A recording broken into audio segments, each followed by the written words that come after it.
সেটা দারুণ ছিল আমাদের এই যে আসছে ভালো ছিল আসছে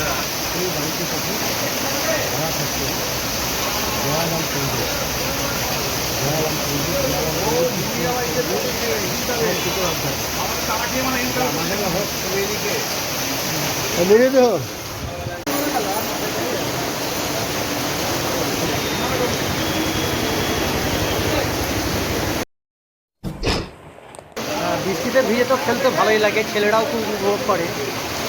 আর বাঙালিরা জলে কাদায় বৃষ্টিতে খেলে মজা পায়।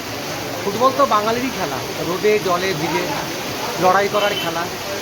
এই লড়াইয়ের মাধ্যমে আমরা স্বাধীনতা পেয়েছিলাম। মোহনবাগান ক্লাব 100 বছরের স্বাধীনতা ক্লাব, লড়াইটা এখান থেকেই শুরু হয়। বলছি আজকে আপনি কোন টিমের কোচ? আজকে আমি ইয়াংস্টারের কোচ, এটা হিন্দ ক্লাবেরই আর একটা টিম। হিন্দ ক্লাব হিন্দ ক্লাবেরই আর একটা টিম ইয়ংস্টার। বলছি এটাকে আপনার কি পজিশন আছেন এখন এই মুহূর্তে লিগে?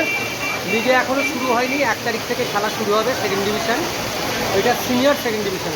তাহলে কি আপনি কি কতটা আশাবাদী? অবশ্যই আশাবাদী। এই টিম নিয়ে লড়াই করার মতো দল, আমরা অনেক ভালো করবো এটা সবসময় আশা রাখি। ঐতিহ্যপূর্ণ ক্লাব, বড় ক্লাব।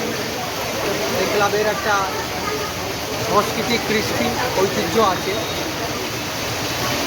আমরা আশা রাখছি অনেক ভালো করবো, ভালো উপভোগ্য ফুটবল। আপনি কি জানেন ভারতবর্ষ ফুটবলে আগাচ্ছে? জানেন? অবশ্যই এগোচ্ছে। এএফসিতে আমাদের ভারতবর্ষ অনেক ভালো করেছে, গটিয়া কাপ জিতেছে মিনার্ভা এফসি।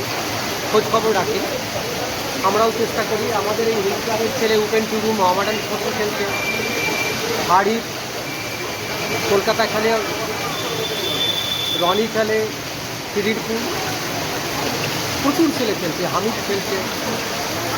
ভালো, আমাদের জেলা উন্নতি করছে। আপনার নাম? আমার নাম তপন কুমার বোস, মণি বলেই করি।